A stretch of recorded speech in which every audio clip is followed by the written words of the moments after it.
Hi everybody, welcome to another rereading videos. Today we have Bran's second chapter. You know what chapter is that? Come on, you knew that was coming. This is the chapter where Bran gets chucked out the window after stumbling into Cersei Lannister and Jaime Lannister having sex and talking about what sounds like a conspiracy against King Robert and the new hand of the king, Eddard Stark. So this is the most dramatic event so far, no contest, and the second most dramatic event of the story. The only event more dramatic than that will be Eddard Stark losing his head in Arya's chapter way in the future. But for now, this is it. If you've been enjoying our rereading videos, I would like to ask you to consider going on our Patreon page, supporting the channel. We put in a lot of work into all our videos, both the rereading videos, the psychoanalyzing videos, the political videos, videos about Westworld. More of those will soon come up. We'll do more videos about movies, other shows. This is the off season. There's much less hype than during the high season. So this is the moment we need your support the most to keep doing things as we've been doing them and even go further. So if you're into that, you can go to patreon.com/GOTacademy. Any amount would be greatly appreciated. It could be just like $2 per month. That's it. Think about it. Thank you.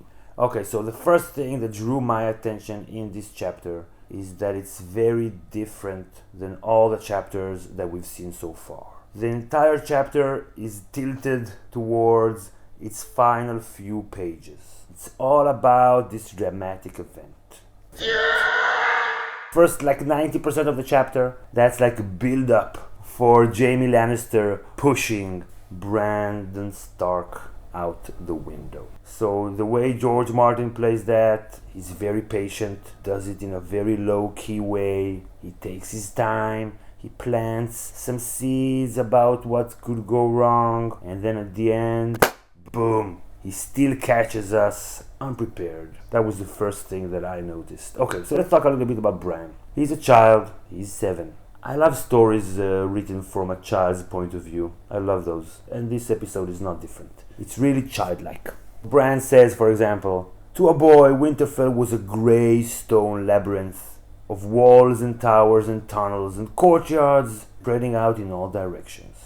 Ooh, that sounds very exciting growing up in Winterfell. And Bran, he loves to climb. You know that, he loves to climb. And when he's up there on the rooftops, he felt like Lord of the castle, I'm quoting, "in a way even Robb would never know."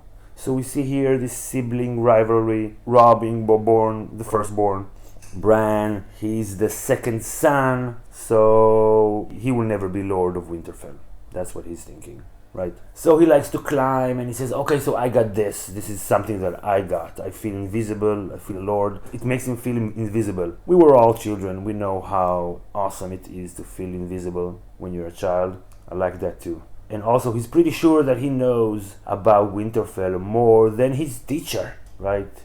Even Maester Luwin, who supposedly knows everything. I know some stuff that he doesn't know, even though I'm a boy. So it's like a stream of consciousness as he's climbing and going. He's talking about all his previous climbs and stuff like that.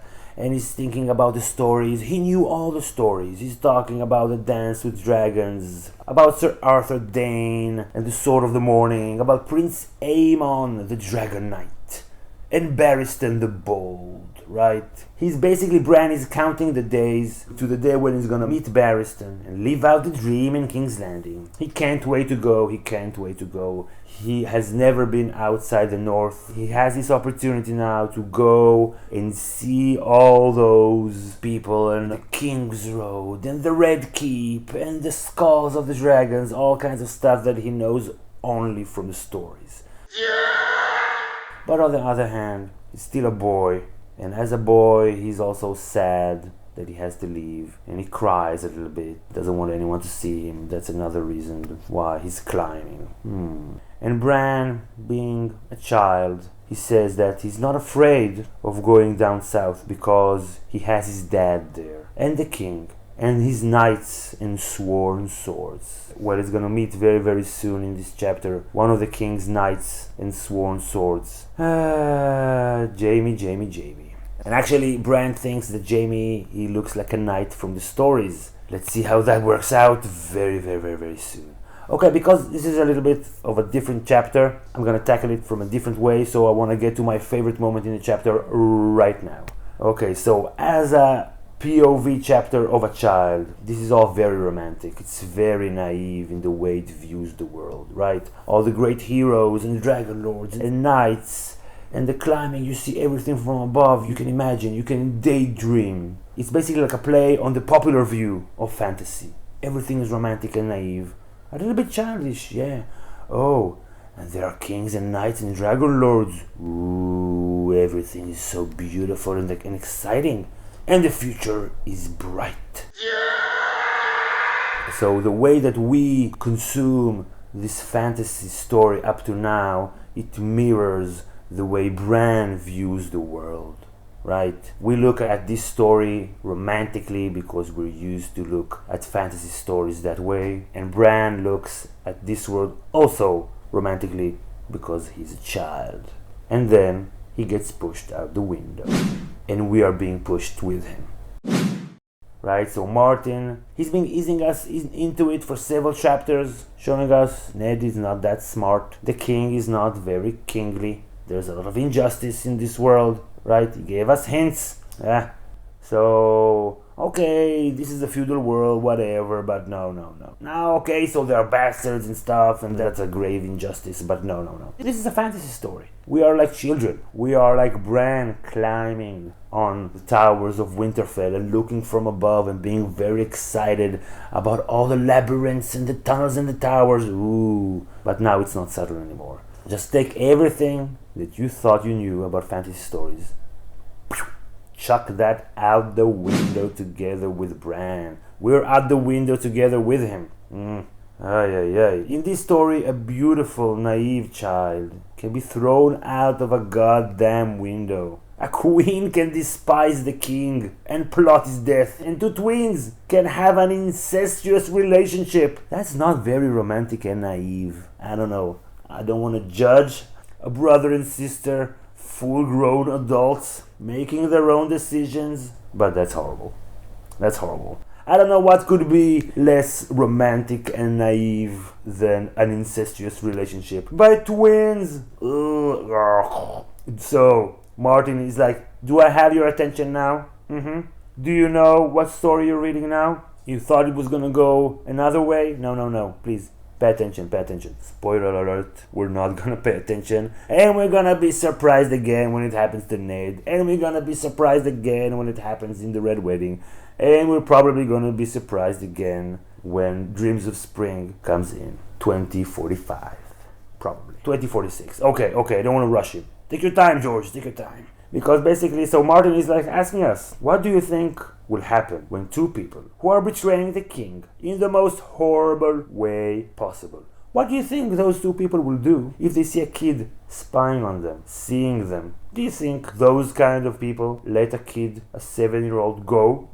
Because he's innocent? Because we, the readers, we like him? Is that a good reason to put your neck on the line and take the risk, run the risk that he's gonna blabber his mouth to his dad? And then we're all gonna die? Both of us and our children? Nah. Just because this is his POV? Come on. That you think that means he's safe? No. Throw all that shit out the window. Come on. From what we know about life. About people with power. About queens and lords and knights. Do you think those people are shy about using violence? You think they will risk everything that they have earned so far and their families just to spare a child? Is that more moral to spare this child than spare your own children? You think people with all this power, they are timid? If they can kill a kid, that can rat them out, and no one will ever be the wiser, no one will ever know that it was them. and the problem goes away. Don't you think that these kinds of people will do exactly what Jaime did and just give them a little push out the right direction to solve the problem?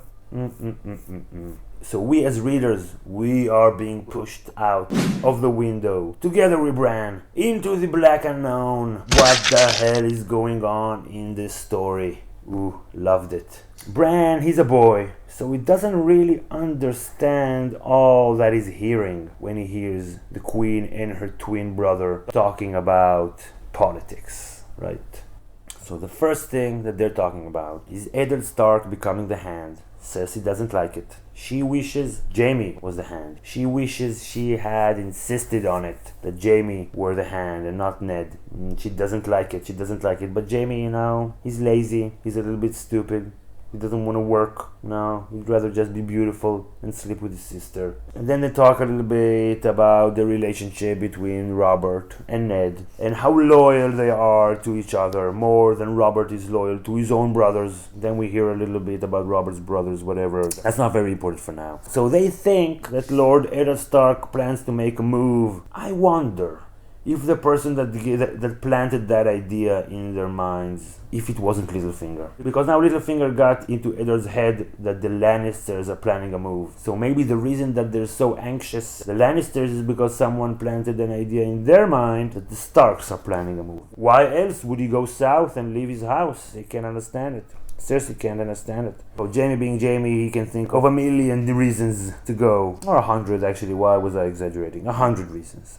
Also, another thing in reread, they're talking about Lysa's accusations against them. So we know that the Lannisters, we know now, rereading, that the Lannisters did not kill Jon Arryn. So what are those accusations? Maybe that's the Littlefinger game, that they think, that Lysa thinks that they killed her husband? Or maybe is that what Jon Arryn was trying to find out about their incestuous relationship and all the Lannister blonde children being born out of wedlock and without any of the Baratheon seed that produces black hair everywhere?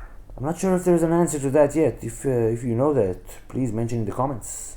It's very different reading it and rereading it, because when you're rereading it, you already know that it's Cersei and Jaime. When you read it, you don't know. You get hints, right? You get hints that she might be the queen before Martin says she's the queen, and she's his sweet sister, but then they have sex. Then we know that they look like a mirror image of each other. So it's you have to work a little bit. So they talk about Ned, honorable Ned. He will never betray his king. He will never betray his king. That's what Jaime says, right? And she says what I've been saying in Caitlyn's chapter 2 videos ago. He betrayed one king already, or have you forgotten, right? So he's loyal to Robert, not because Robert is his king, because he betrayed the Mad King. He fought against the Mad King. No, he's personally loyal to Robert because he's closer to Robert than a brother. So that's why he won't betray him. That was like a nice little added twist that I liked. So what we know, that they can't wait for Robert to be dead, because the longer he lives, the more danger they're in. He might find out, he might replace Cersei, they need him out. They want Joffrey to replace him, and then Ned cannot be trusted with Joffrey. So they need both these people out. So that's what we learn about the political situation in King's Landing from what Bran heard. We also heard from, during this chapter, that Joffrey and Robb, they still can't get along. The future king and the future warden of the north, that can't be good. Also, Bran says that Jon seems to be angry with everyone these days because he was going to the wall. So he thought he was making this decision on his own, but apparently someone told him that he has to go regardless, whether he wants it or not. So now he's sulking. And Bran, being a kid, he thought that the wall is not really worse than going south to King's Landing. Okay, so Bran is psyched to go on the King's Road, right? So he's thinking, okay, so you should also be happy to go. It's Robb that's being left behind. Naive little boy. Sweet summer child, gone out the window. One little tidbit that I liked. So he's talking about all these heroes, right? And then when he mentions Nymeria, Arya's direwolf, he doesn't even mention her by name because he doesn't remember. Just says that she's some queen, some heron queen. Ah, so you've heard about all these schmoes, but the queen who took her people from the other side of the world, through, on land, on water, from Essos to Westeros. Save them! whatever. She's a girl, so she's not interesting. Come on, Bran, you can do better than that. He talks a little bit about his direwolf, yet unnamed. He's not a regular dog. Bran swears he can understand everything he's being told and is not interested in chasing sticks. You know what? Because he's not stupid. I like dogs, but they're stupid. Chasing a stick is dumb. I actually now remember that I tweeted about it. Ricky Gervais tweeted about, on the other hand, dogs can sometimes identify cancer in very early stages, but on the other hand, they chase their own tails. And I retweeted, okay, humans can get to the moon and to Mars through unmanned spaceships and stuff, but on the other hand, we're destroying our very home. So, sorry dogs, we're stupider than you. Also, I didn't remember one little tidbit. Bran is afraid of the heart tree. He always goes around it because it has eyes. And its leaves look like hands. He doesn't like it. Doesn't like it. Well, get used to it, boy. Get used to it. Okay, so last but not least, the build-up towards the very end. I liked it. First, there's like this sentence. His father had told him that he ought to say his farewells today. Okay, farewells. So then he's climbing, right? He looks at the world from above, and a strange chill went through him. Then he says that his mom is worried about him climbing and all, but I never fall. That kind of like plants the idea in your brain. He might fall. So he's going to the broken tower, the old watchtower. That's the tallest tower in the fort. He's the only one who ever goes there, him and the crows. And Martin says it like twice on 2 pages, that he's the only one who is ever there. Why do you need to say it twice? Usually when you emphasize something extra, that's in order to take it down later. So he says twice there's nobody there, and then when he hears the voice, he's like, oh my god, this is the first time I've ever seen anyone here. So pay attention, something is happening.